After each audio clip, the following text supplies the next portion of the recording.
Paz do Senhor a todos, bem-vindo ao meu canal YouTube.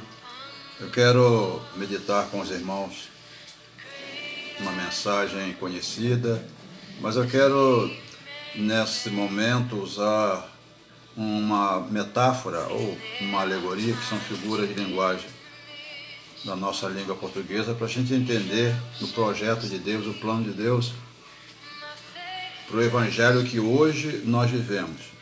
O Evangelho que, segundo o apóstolo Paulo, é o poder de Deus para a salvação do homem. Lá em Gálatas, capítulo 3, versículo 8, o apóstolo Paulo assim escreve: Ora, tendo as Escrituras previsto que Deus justificaria pela fé os gentios, pré-anunciou o Evangelho aos gentios. Então, nós hoje podemos entender, podemos imaginar o Evangelho que nós vivemos hoje.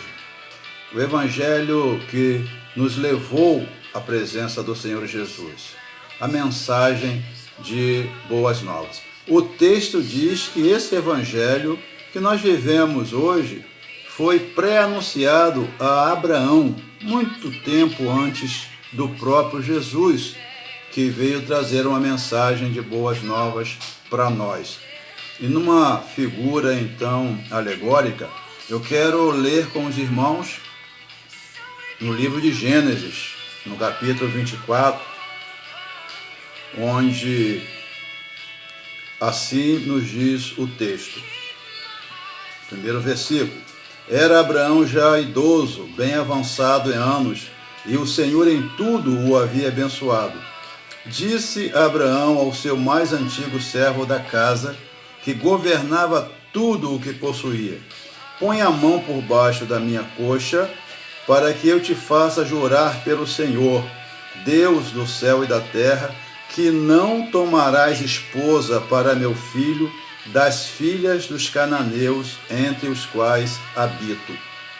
O Evangelho, que segundo Paulo escrevendo aos Gálatas, foi pré-anunciado aos gentios, né? E hoje anunciado a nós. Veja bem que aqui do versículo 1 ao 3, nós temos 4 personagens importantes que alegoricamente vai mostrar a formação da igreja e, obviamente, os formadores dela. Nós temos Abraão, a figura do pai. Chama o seu governante, o seu servo que cuida de toda a sua casa. É o seu servo mais importante. Nós temos, então, quando Deus envia o Espírito Santo para preparar a igreja, ou preparar a noiva para o seu filho. Aqui nós temos Abraão chamando Eleazar, o seu mordomo mais antigo, para sair, para encontrar uma noiva para casar-se com o seu filho amado, que era Isaac. Então nós temos uma figura humana, nós temos Abraão, nós temos Eleazar, nós temos Isaac e nós temos Rebeca. Esse evangelho então foi pré-anunciado a Abraão, por quê? Porque Abraão é a figura do pai, Eleazar a figura do Espírito Santo, Rebeca a figura da igreja, da noiva, e Isaac a figura de Jesus, do Filho amado. Então esse evangelho foi pré-anunciado porque foi uma orquestração de Deus, é uma forma de Deus trabalhar muito antes de nós existirmos, já Deus preparando o Evangelho para que hoje nós pudéssemos ser alcançados por Ele, para que nós pudéssemos então retornar à presença de Deus, porque o pecado dos nossos primeiros pais no Éden nos separou de Deus, nos afastou de Deus. E Jesus Cristo então vem nos unir novamente, porque a Bíblia diz, Paulo escrevendo aos Romanos, que onde abundou o pecado, superabundou a graça de Deus. Então Abraão, ele é idoso, já está idoso, e ele manda o seu servo ir à casa dos seus parentes, parente da sua esposa, para encontrar, para trazer de lá uma noiva para que se casasse com o seu filho amado, o Isaac. Isso aconteceu, nós conhecemos a história e nós queremos, continuando a leitura que nós fizemos no capítulo 24, eu quero ler o versículo 16. No versículo 16 diz o seguinte: a moça era muito formosa de aparência, virgem, a quem nenhum homem havia possuído. Ela desceu à fonte, encheu o seu cântaro e subiu. Veja bem, meus amados, nós temos Abraão, ele envia Eleazar para ir à casa dos seus parentes, para trazer de lá uma esposa para o seu filho. E quais as características dessa noiva? O que Eleazar viu nessa mulher para considerá-la apta para casar-se com o filho do seu senhor. Então, uma vez que Eleazar tipifica ali o Espírito Santo, que faz uma procura, que na verdade prepara essa noiva precisa ser importante para encontrar-se com o noivo, com o seu Senhor. Então vamos ver as características que Eleazar, na pessoa do Espírito Santo, viu na figura de Rebeca, que é a igreja, para que pudesse casar-se com Isaac, na figura, tipificando o Cristo Jesus, o Filho do Deus amado. Qual foi a visão que Eleazar teve dessa mulher, dessa jovem? O versículo 16 diz que a moça era muito formosa de aparência.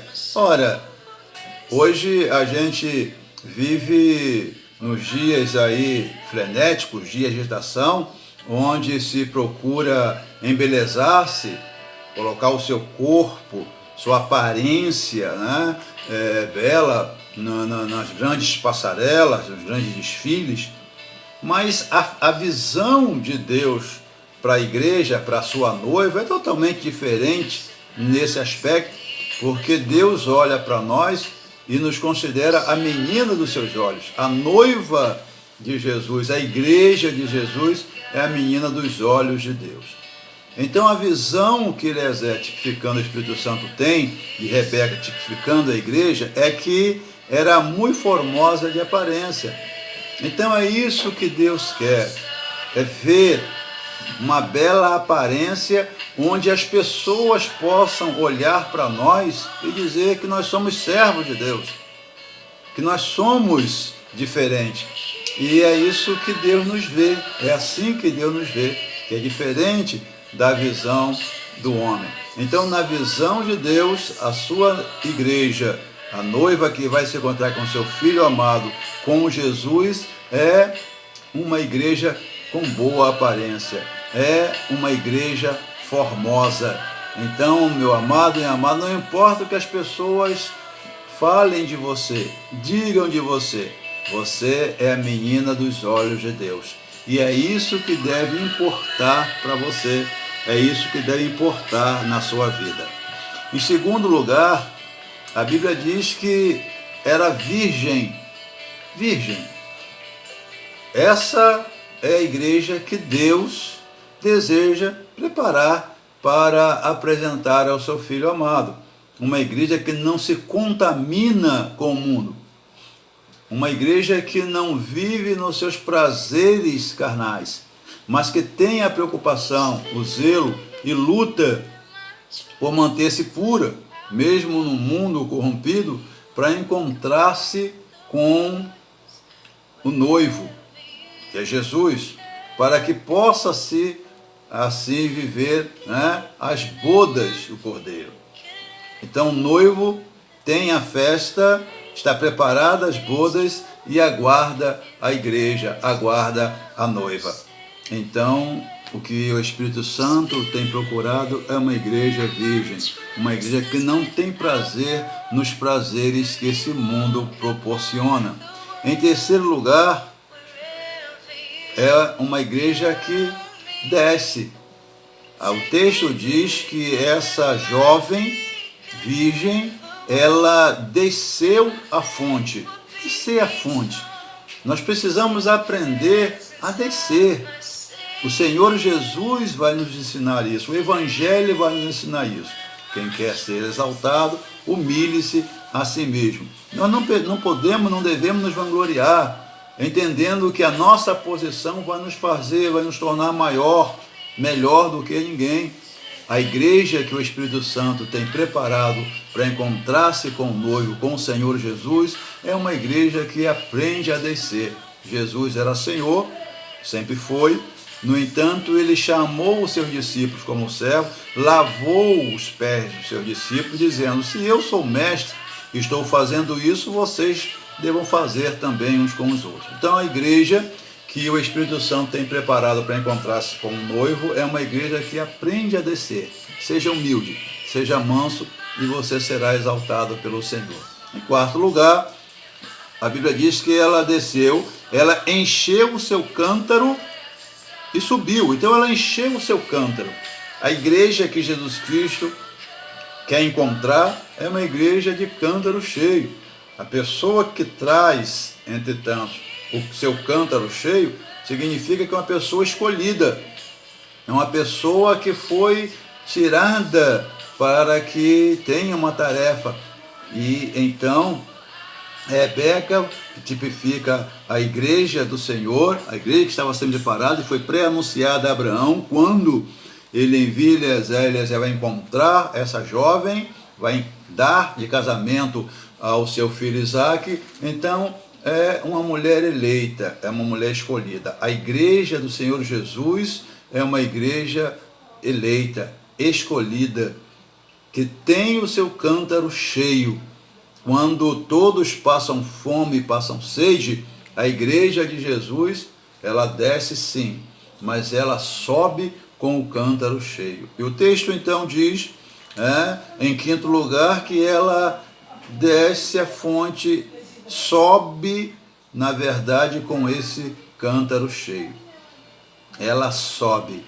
A igreja do Senhor Jesus é a única igreja que vai subir.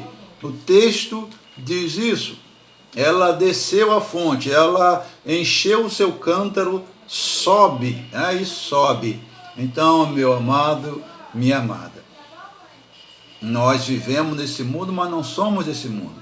A igreja do Senhor Jesus traz o cântaro cheio para que possa alimentar, para que possa saciar a sede daqueles que estão com sede, não de água perecível, mas uma água que alimenta, porque a Bíblia diz que do nosso interior fluirão rios de águas vivas. Então nós, a igreja de Jesus, preciosa aos olhos de Deus, tem a água, tem a fonte da água que alimenta e que sacia de fato a sede. E quem tem essa água somos nós, a igreja, que precisamos saciar a sede das pessoas, mas que vamos subir e queremos que eles subam conosco.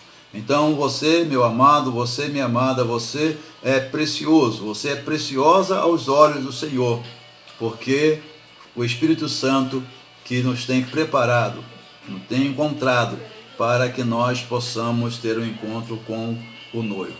Que Deus os abençoe. E não aceite palavras contrárias à de Deus. Não aceite palavra de derrota, porque você é mais do que vencedor. Que Deus abençoe a todos em nome de Jesus.